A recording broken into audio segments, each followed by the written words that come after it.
What if the life you dream about is not being held back by bad luck, lack of opportunity, or even your current income, but by the way you manage your money? Think about that for a moment. Every day millions of people wake up, work hard, earn money, and yet somehow still feel trapped, stressed about bills, worried about the future, and uncertain about their financial freedom. Why? Because making money and managing money are two completely different skills. The truth is, your financial destiny is not written by your paycheck, it is written by your decisions. Every dollar you earn carries a choice. That choice either builds your future or keeps you stuck in the same cycle. Some people earn modest incomes and become wealthy. Others earn fortunes and lose everything. What makes the difference? Mindset, discipline, and strategy. Today we're diving into powerful financial lessons inspired by Tony Robbins. Lessons that can completely reshape the way you think about money, success, and your future. Stay with me until the end, because one of these lessons could become the turning point that transforms your entire life forever.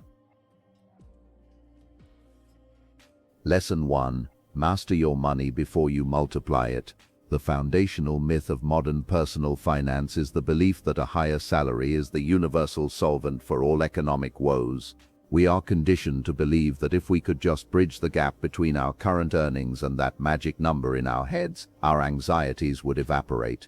However, history and psychology tell a different story. Wealth does not begin at the moment of a promotion or the closing of a deal. It begins the moment you exert total dominion over the capital currently in your possession. Mastery is not a destination you reach once you are rich. It is the prerequisite for becoming rich in the first place. If you view your current financial state as a waiting room rather than a training ground, you are essentially practicing for future failure. Consider the mathematical reality of lifestyle creep. Without a framework of control, human nature dictates that expenses will always rise to meet and often exceed income. This is why we see professional athletes and lottery winners, individuals who have multiplied their money overnight, filing for bankruptcy within years of their windfall. They attempted to build a skyscraper on a foundation of sand. If you cannot manage $100 with precision, $100,000 will not represent a 100-fold increase in your security. It will represent a 100-fold increase in the complexity of your chaos. Money is a neutral amplifier. It functions as a megaphone for your existing character traits and behavioral patterns. If you are prone to leakage at a small scale, you will suffer a flood at a large one. True financial awareness requires an almost clinical level of honesty with oneself. To track every dollar is not an act of deprivation or pinching pennies, it is an act of data collection. You cannot optimize a system that you do not measure. When you account for every cent, you are effectively taking an inventory of your values. Your bank statement is a more accurate reflection of your priorities than any New Year's resolution or mission statement. By knowing exactly where your money goes, you strip away the financial fog that keeps most people in a state of low-grade, perpetual anxiety. You shift from being a passive observer of your bank balance to being the active architect of your economic future.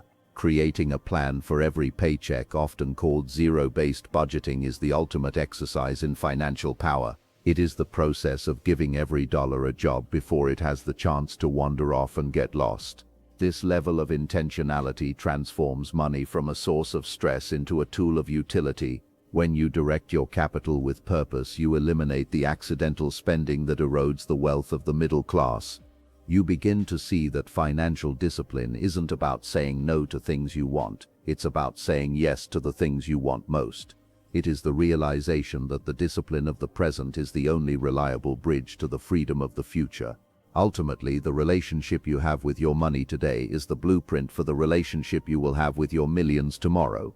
If you treat your current resources with respect, you signal to yourself and the world that you are a capable steward of more. The person who masters the small things earns the right to be entrusted with the large things.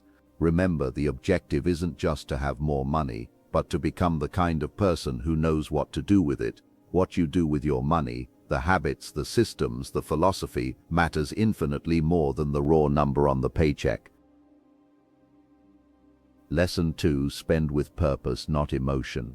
We live in an era of engineered impulse. From the layout of grocery stores to the algorithms of social media, the modern world is designed to bypass our rational minds and speak directly to our limbic systems.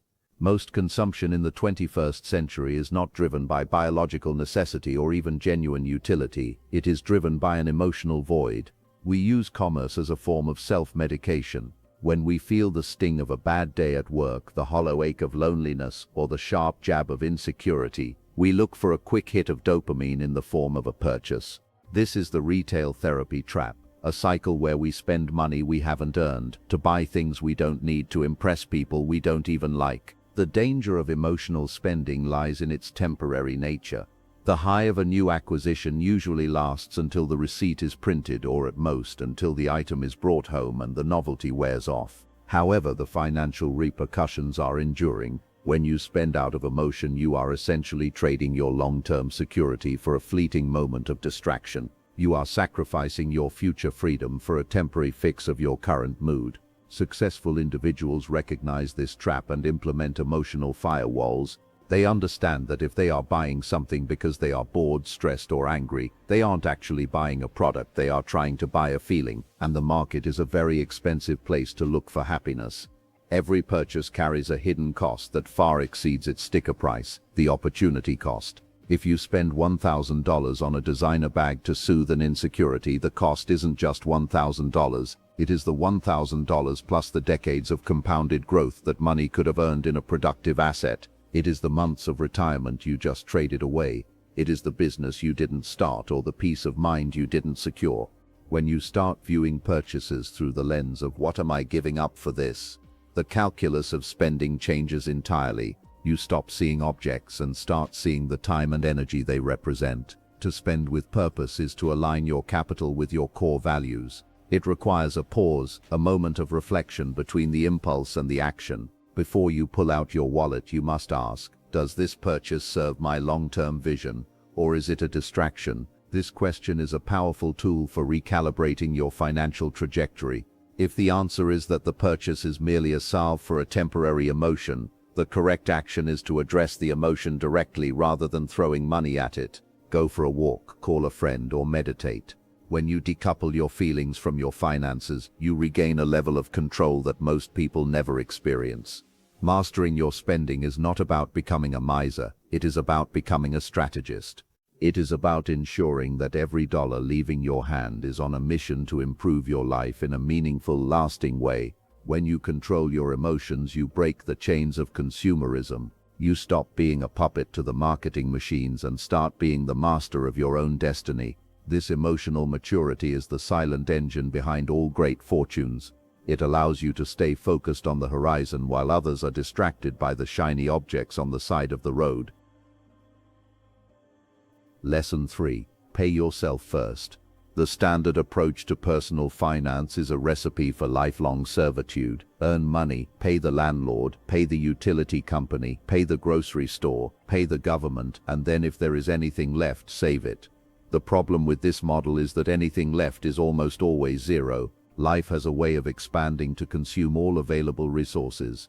By putting yourself at the end of the line, you are essentially telling yourself that your future is the least important bill you have to pay. Paying yourself first flips this script entirely. It is the radical act of treating your future self as your most important non-negotiable creditor.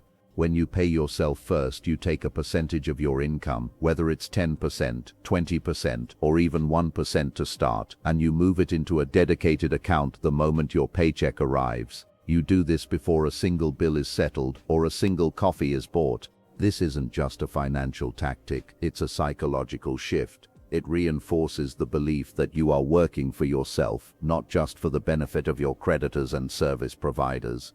It establishes a baseline of self-worth. Over time, this habit creates miracles through the power of consistency. A small amount, diverted faithfully every month, eventually builds a momentum that is impossible to stop. Saving is often viewed as a form of deprivation, as giving up something today. But in reality, saving is a priority that buys you something far more valuable than any consumer good. It buys you time. When you have a growing pile of capital that belongs solely to you, your relationship with the world changes. You no longer operate from a place of desperation. You can afford to wait for the right opportunity rather than jumping at the first one that comes along because you're behind on rent. The habit of paying yourself first builds a fortress of solitude around your life, protecting you from the inevitable storms of the economy. Options are the true currency of the wealthy. If you have money in the bank, you have the option to quit a toxic job, the option to start a business, the option to move to a new city, or the option to take a year off to travel. If you have nothing saved, you have no options. You are a hostage to your next paycheck. By paying yourself first, you are systematically purchasing your own freedom, one installment at a time. You are building a reservoir of confidence that allows you to walk through the world with your head held high, knowing that you are not one missed payment away from disaster. Your future self is a real person who will eventually arrive, and they will have to live with the consequences of the decisions you make today. Will they be tired, stressed, and forced to work well into their 70s because you wanted a slightly nicer car in your 30s? Or will they be relaxed and secure because you had the foresight to set aside a portion of your youth for their benefit? Paying yourself first is an act of profound self-love and responsibility. It is a commitment to ensuring that no matter what happens in the world, you have taken care of your own. Your present self might feel the pinch of a smaller spending budget, but your future self will thank you for the life you've made possible. Lesson 4. Turn income into assets. Most people spend their entire lives on a treadmill, trading their limited time for a fluctuating amount of money. While hard work is a virtue, there is a fundamental limit to how much you can earn if your income is tied directly to your physical or mental presence. To achieve true financial independence, you must transition from being a linear earner to being an asset builder. You must move from a world where you work for money to a world where your money works for you. An asset is anything that puts money in your pocket or increases in value over time without requiring your constant labor. The wealthy focus their energy on the acquisition and creation of assets. This might include dividend-paying stocks, rental real estate, intellectual property, a scalable business, or even the acquisition of high-value skills that command a premium in the marketplace. When you earn $1, you should see it as a seed that can be planted. If you spend it, the seed is gone. If you invest it in an asset, that seed grows into a tree that produces its own seeds. Eventually, you have an entire orchard. The shift in mindset is simple but profound. Stop asking, "What can I buy?" and start asking, "What can I build or acquire that will pay me while I sleep?"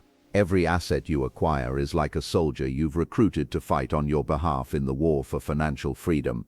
These soldiers don't get tired, they don't need vacations, and they don't ask for raises. They work 24 hours a day, 7 days a week, compounding and multiplying. In the beginning, your army may be small, perhaps just a few shares of an index fund or a tiny side project. But as you continue to reinvest your income into assets, the army grows. There is a tipping point, the crossover point, where the income generated by your assets exceeds your living expenses. At that moment, work becomes optional. You are no longer a servant to the economy. You are a participant by choice. This process requires a temporary sacrifice of status. To build assets, you often have to live below your means while your peers are living at or above theirs. They may be driving the newest cars and wearing the latest fashions, but they are doing so at the expense of their future. You, on the other hand, are buying back your time. You are choosing to own your life rather than owning things. The irony of wealth is that those who look rich often have the fewest assets, while those who are truly wealthy often live modestly until their assets have grown so large that their lifestyle is an afterthought. Building assets is also an act of creativity and contribution. Whether you are investing in a company that provides a service, writing a book that helps people, or developing a piece of software, you are adding value to the world. Assets are a reflection of the value you have provided to others, captured in a form that can persist through time. By focusing on asset creation, you move from a mindset of consumption to a mindset of production. You become a builder of the future. Build enough of these financial soldiers, and one day you will find that they have won the war for you, allowing you to spend your days doing what you love rather than what you must. Lesson 5. Financial discipline creates personal power. There is a common misconception that financial discipline is a form of restriction, a cage that prevents you from enjoying life. In reality, the opposite is true. Discipline is the key that unlocks the door to personal power. Money is not just a medium of exchange, it is stored energy. It represents the hours of your life you traded to get it.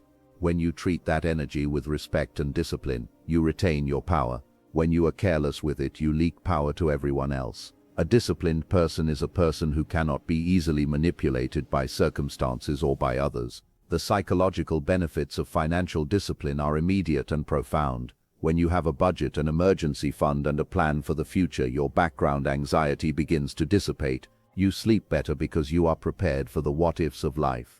You think clearer because your mind isn't constantly crunching numbers to see if you can make rent. This mental clarity allows you to make better decisions in all areas of your life, at work, in your relationships, and in your health.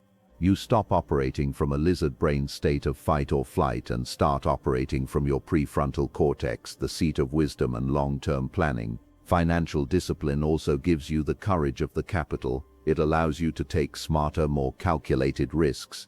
If you have a year's worth of expenses saved, you can take the risk of starting a new business or negotiating for a higher salary with the confidence that you are not desperate. You stop making decisions out of fear. Fear is a terrible advisor. It makes you take short-term gains at the expense of long-term growth. Discipline replaces fear with a sense of unstoppable momentum. You see the results of your small daily choices adding up, and that evidence fuels your belief in your own agency. We must realize that success is rarely the result of one giant heroic decision. It is not about hitting it big once. It is about the thousands of small, seemingly insignificant choices made consistently over years. It's the choice to cook at home instead of ordering out, the choice to read a book on investing instead of scrolling through social media, the choice to stay the course when the market is down. These are the bricks that build the cathedral of a successful life. Discipline is the mortar that holds those bricks together.